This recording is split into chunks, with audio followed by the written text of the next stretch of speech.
Hi, I'm Josh, the founder of the Accountability Group, and I am Josh in recovery, battling the diseases of addiction and mental health. Today I'll be reading from August 19th, playing a little bit of catch up here, so I'll be rapidly trying to get us up to date, but today is, just for today, August 19th, first things first. We apply effort to our most obvious problems and let go of the rest. We do the job at hand, and as we progress, new opportunities for improvement present themselves. Basic text, page 56. It's been said that recovery is simple. All we've got to change is everything. That can seem a pretty tall order, especially when we first arrive in Narcotics Anonymous. After all, not many of us showed up at our first meeting because our lives were in great shape. On the contrary, a great many of us came to NA in the midst of our worst crises of our lives. We needed recovery, and quick. The enormity of the change required in our lives can be paralyzing. We know we can't take care of all that needs to be done, not all at once.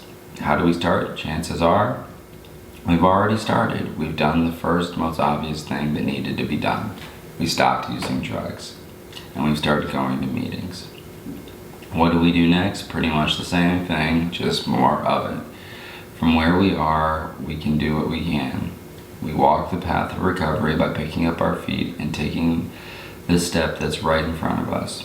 Only when that's been accomplished must we concern ourselves with what comes next. Slowly but surely, we'll find ourselves making progress down the path, visibly drawing closer each day to becoming the kind of person we'd like to be. Just for today, I will walk the path of my recovery by taking the step right in front of me.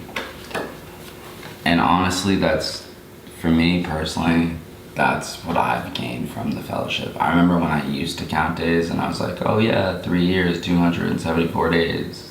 And I don't even keep a day counter on me anymore. Like it's literally like I'm fighting for today. And I'm one of those like old school people where it's, even though I'm not like an old head, I don't know, maybe I'm an old head to some people, but like I'm old school in the sense that like a day consists of me making it to midnight.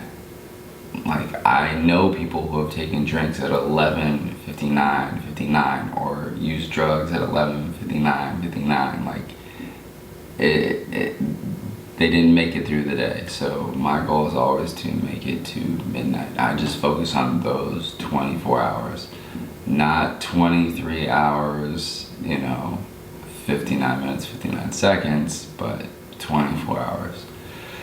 So that's just what I do, is I put one foot in front of the other, and I try and make sure that my feet are pointed towards a meeting or towards a conversation with my sponsor or towards conversations with members of the fellowship or towards service work, whether that be inside the fellowship or outside of the fellowship. So there's a variety of different ways that I can do the next right thing, and that's just one step at a time.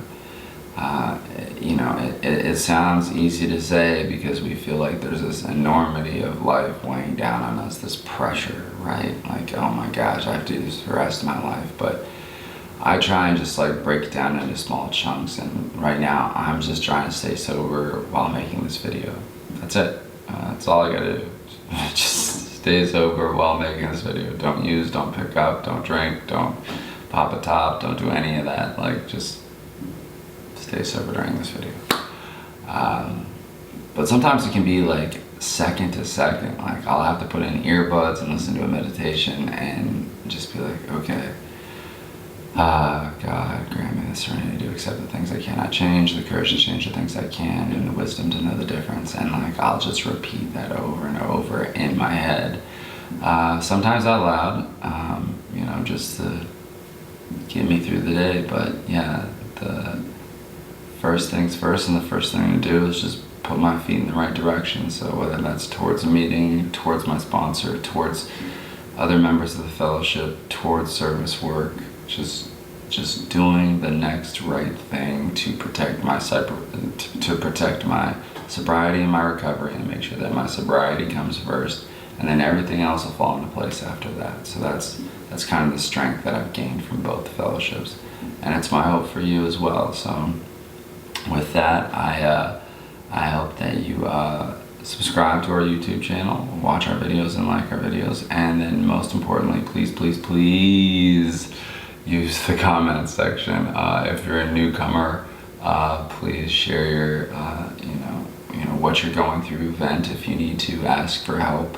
If you're going through any post-acute withdrawals, just kind of explain what's going on, and maybe there might be some advice that you need, or a particular way of handling a certain situation. And then any individual with time underneath their belt can use I statements and explain, okay, well, this is kind of like what I did in my early days of recovery that worked for me, and maybe a newcomer can add that tool to their toolkit in order to keep them in between the guardrails on their road to recovery and stay sober for today. So I have successfully made it through this video while staying sober and not drinking or popping a top or using or anything of that nature. And with that being said, I am Josh, the founder of the Accountability Group, and I am also Josh in recovery, battling the diseases of addiction and mental health. Thanks for letting me share.